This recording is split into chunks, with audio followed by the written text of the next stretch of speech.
ஓம் நம சிவாய நமக. தென்னாடுடைய சிவனே போற்றி, எந்நாட்டவர்க்கும் இறைவா போற்றி.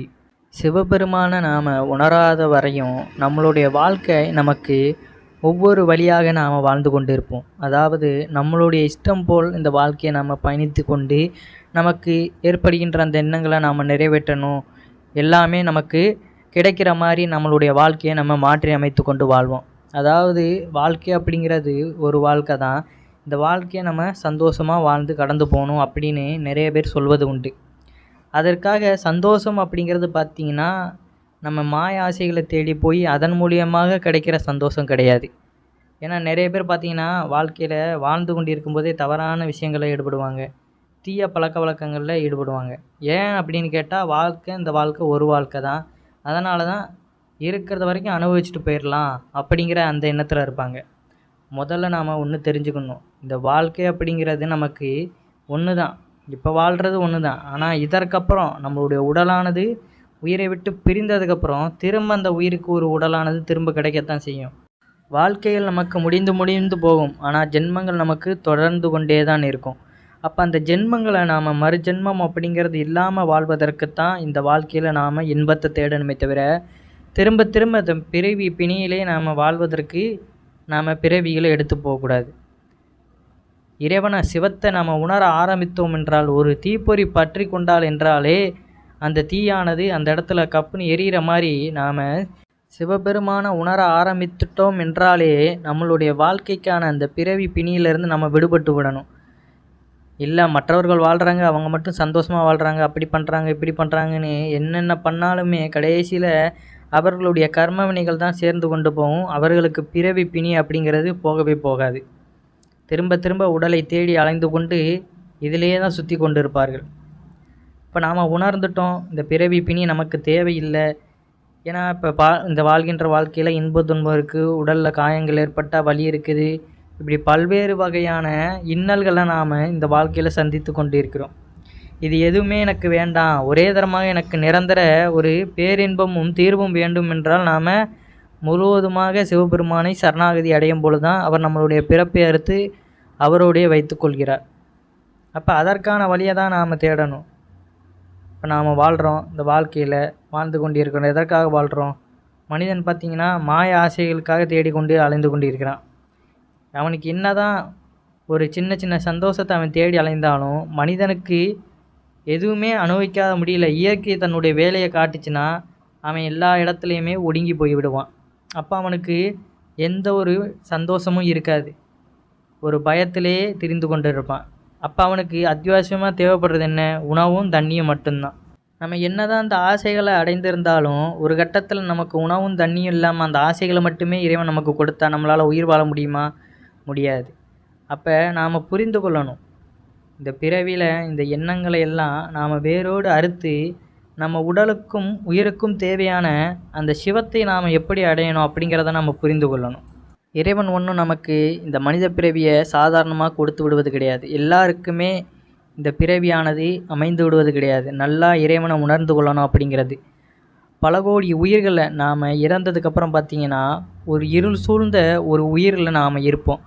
அந்த உயிரிலிருந்து பல கோடி உயிர்களிடமிருந்து நாம் அந்த ஒரு உயிராக அந்த ஆண் பெண் இணை சேரும் பொழுது பார்த்திங்கன்னா அந்த உடலில் அந்த கருவில் நாம் இணைந்து இப்போ இந்த மனித பிறப்பானதை நாம் எடுத்திருக்கோம்.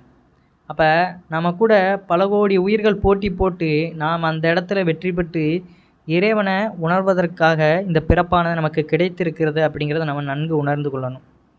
அப்படி உணர்ந்து செயல்பட்டோம் என்றால் நமக்கு இந்த தேவையில்லாத எண்ணங்கள் அப்படிங்கிறது வராது. ஏதோ பிறந்துட்டு எல்லாரையும் பார்க்குறோம், அவர்கள் வாழ்கிறாங்க, அவர்களை பார்த்து நாமளும் வாழ ஆரம்பிக்கிறோம் அப்படிங்கிற அந்த எண்ணத்தில் நம்ம இருக்கக்கூடாது. எதற்கு பிறந்தோம், எதற்கு மடிந்தோம், எதற்கு திரும்ப திரும்ப பிறந்து மடிகிறோம் அப்படிங்கிறதெல்லாம் நம்ம யோசிக்கணும். அப்போ இதற்கான முடிவு தான் என்ன? அப்படி யோசிக்கும் பொழுது தான் நமக்குள்ளே இருக்கின்ற நம்ம இறைவனை, அந்த எம்பெருமான மகேசனை சிவபெருமான நாம் உணர முடியும். சிவத்தை உணர்ந்தாலே நமக்கான முக்காலத்தை உணர்ந்த அளவுக்கு நமக்கான அந்த அறிவாற்றல் அவர் கொடுத்து விடுவார். நம்ம என்ன வினைகளை ஏற்படுத்தி கொண்டே இருக்கிறோம், இனிமேல் வினைகளை எப்படி சேர்க்காமல் இருக்கணும், பிற உயிரிடத்தில் எப்படி அன்பு செலுத்தணும், இப்படி பலவாறான நற்குணங்களை நமக்குள்ளே அவர் ஒழுக்க முறையில் ஏற்படுத்தி விடுவார். அவர் நமக்கு ஏற்படுத்துகின்ற அந்த ஒழுக்கத்தை நாம் கடைபிடித்து பெருமிதம் கொள்கிற அளவிற்கு நாம் கொண்டு வரணும். இறைவனே நம்மளை பார்த்து பெருமிதம் கொள்ளணும் அப்படிங்கிற அளவிற்கு நாம் அந்த ஒழுக்க நெறிகளையும் நன்னெறிகளையும் நாம் கற்றுத்தேர்ந்து அதன் வழியில் பயணிக்கும் பொழுது நம்மை படைத்த அந்த ஈசனே நம்மளை பார்த்து பூரித்து போவார். இப்போ பண்டைய காலங்களில் பார்த்திங்கன்னா நம்மளுக்கு புராணங்கள் கதைகளில் இல்லை படங்கள் மூலமாக நாம் பார்த்துருப்போம். நிறைய பேர் தவம் மேற்கொள்வாங்க. இறைவனை நினைத்து தவம் மேற்கொள்ளும்போது பார்த்திங்கன்னா பல ஆயிரம் வருடங்கள் அந்த தவத்தை மேற்கொள்வாங்க. அவர்களுடைய உடம்பை சுற்றி கரையான் புற்றுக்கள் போன்ற நிறைய அவர்களுக்கு உடல் ரோமங்கள் எல்லாமே வளர்ந்துருக்கும். உடலானது அப்படியே ரொம்ப தேகம் இழந்து ஒல்லியான ஒரு தோற்றத்திற்கு எலும்பும் தோலுமாக இருப்பாங்க. ஆனாலும் அவர்கள் அந்த தவத்தை கைவிடுவது கிடையாது. அப்படி தவத்தை இறைவனே பார்த்து மெச்சுற அளவுக்கு அவருடைய திருநாமத்தை கூறிக்கொண்டு அந்த தவத்தில் ஈடுபடுறவங்களுக்கு இறைவன் அருளுவார். இந்த நெடுங்கால தவத்தை கண்டு வியந்து அவர்களுக்கான அந்த வரத்தை கொடுப்பார். நம்மளால் அப்படி தவம் பண்ண முடியலைனாலும் அந்த ஒழுக்க நெறியாவது வாழ்நாள் முழுவதும் நாம் பின்பற்றணும். அதுதான் இறைவன் நமக்காக கொடுக்கின்ற ஒரு வரமாக இருக்கும். ஏன்னா சாதாரண மனிதர்களால் நம்மளால் பார்த்திங்கன்னா பக்தியானது இது கலியுகத்தில் பார்த்திங்கன்னா நம்மளால் கண்ணப்பர் மாதிரிலாம் பக்திகளை செலுத்த முடியாது. ஏன்னா கண்ணப்பர் பார்த்திங்கன்னா இறைவனோட கண்களிலிருந்து ரத்தம் வருது அப்படிங்கிறதுக்காக எதுவுமே யோசிக்காமல் டக்குன்னு தன்னுடைய கண்ணையே பிடுங்கி இறைவனுக்காக சாட்டினார். அப்போ அவர் அளவுக்கு நம்ம பக்தி செலுத்த முடியலைனாலும் ஏதோ ஒரு ஒழுக்க நெறியிலையாவது இந்த வாழ்க்கையை வாழ்ந்து காட்டும் பொழுது இறைவனோட அருளாவது கொஞ்சமாவது நமக்கு வரும். அதையே நாம் தொடர்ந்து பண்ணும் பொழுது முழுவதுமாக அவருடைய அருளை பெற்றுவிடலாம். அதில் எந்த ஒரு சந்தேகமும் கிடையாது. வாழும்போதே சிவத்தை உணர்ந்து மாய ஆசைகளுக்கு அடிபணியாமல் இறைவா அப்படின்னு சிவபெருமானை அழைக்கும் பொழுது அவர் நமக்காக வந்து நம்மளுடைய தீய குணங்களை நம்மிடமிருந்து வேரோடு அறுத்து எரிந்து விடுவார். நாம் செய்ய வேண்டியதெல்லாம் முழுமையாக அவரை நம்பணும். எப்பொழுதுமே அவருடைய நினப்பானதை நமக்குள்ளே ஏற்படுத்தி கொள்ளணும். சிந்தையில் எப்பொழுதுமே சிவத்தை நினைத்து கொண்டு இருந்தால் தான் நமக்கான நல்ல வழிகள் நமக்கு எப்பொழுதுமே அவர் அருளி கொண்டு இருப்பார். அதன் வழியில் நமக்கு பயணிப்பதற்கும் அது ஒரு ஏதுவாக இருக்கும். இந்த வாழ்க்கையில் நம்ம தேவைகளுக்கு மட்டுமே நம்ம எல்லாத்தையுமே செய்து கொண்டு இருக்கும் பொழுது, அதாவது நாம் உடல் தேவைக்கு மட்டுமே எல்லாமே செய்து கொண்டு இருக்கும்போது உடலிற்குள் இருக்கின்ற அந்த உயிருக்கு அந்த ஆன்மாவிற்கு நாம் எந்த ஒரு தேவைகளையுமே பூர்த்தி செய்வது கிடையாது. அதை சிவவாக்கியாரே அவருடைய பாடலில் அவ்வளோ விளக்கமாக கூறியிருக்காரு. நீல வீடு கட்டுகிறீர், நெடுங்கதவு சாத்துகிறீர், வாழ வேணும் என்றல்லோ மகிழ்ந்திருந்த மாந்தரே, காலநோலை வந்தபோது கைகலந்து நின்றிடும் ஆழமுண்ட கண்டபாரத மம்மைபாதம் உண்மையே.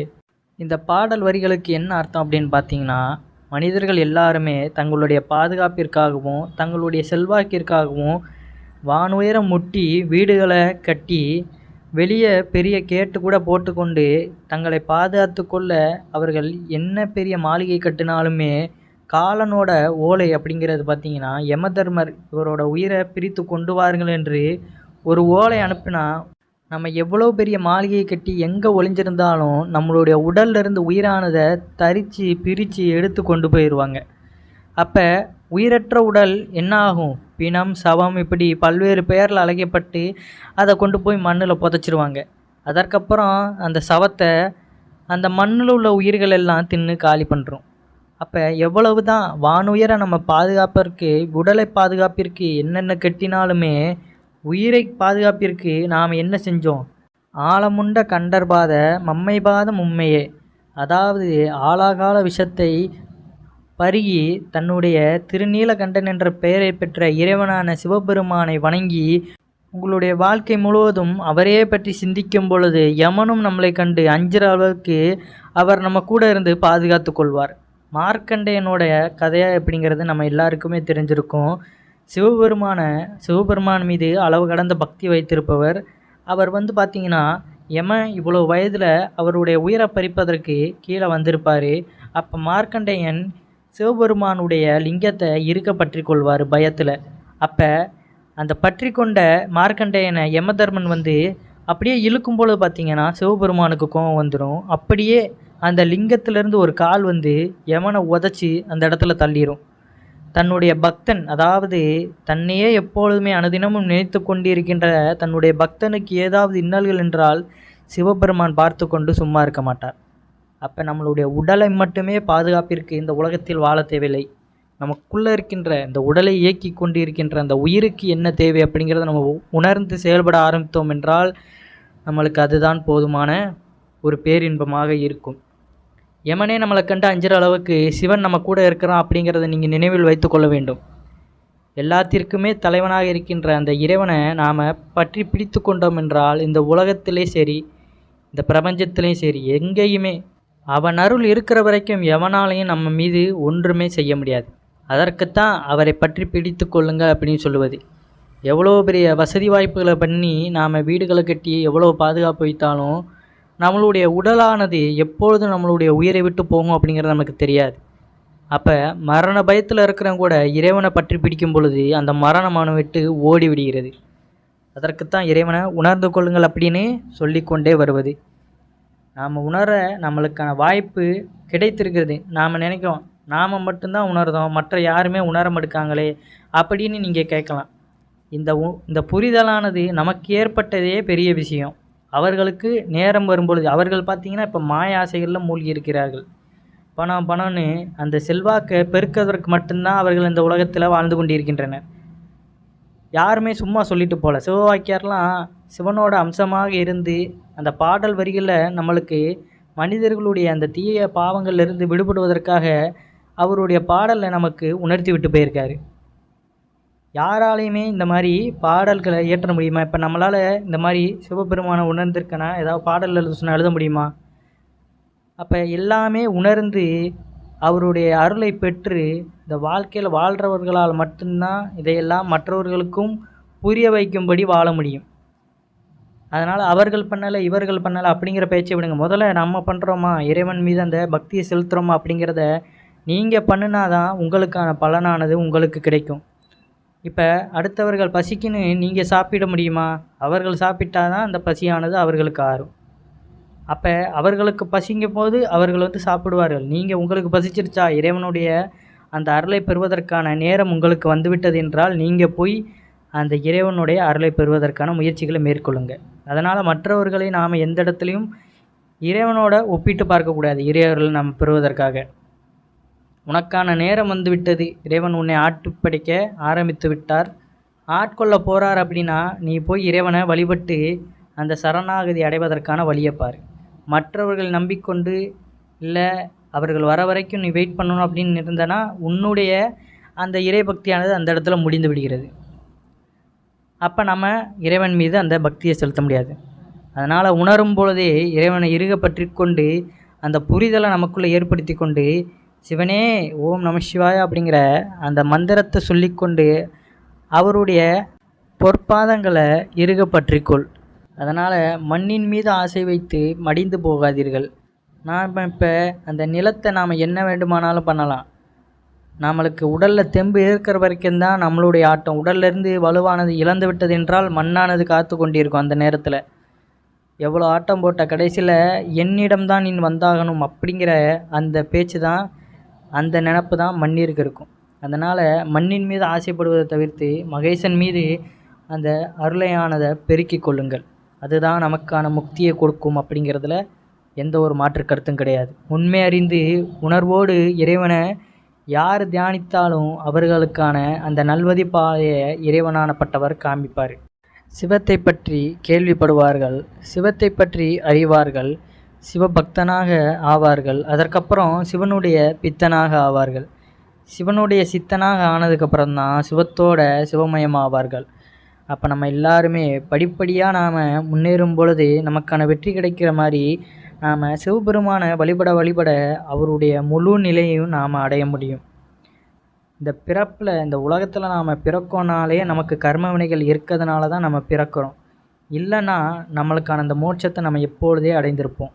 அதனால் முடிந்தளவு திரும்ப கர்ம வினைகளை சேர்க்காமல் வாழ்க்கைக்கு தேவையான அந்த முக்தியை சேர்த்து வாழ்க்கையை வளமாக்கி இறைவனோடு ஒன்று கலந்து விடுங்கள். ஓம் நம சிவாய நமக. நன்றி, வணக்கம்.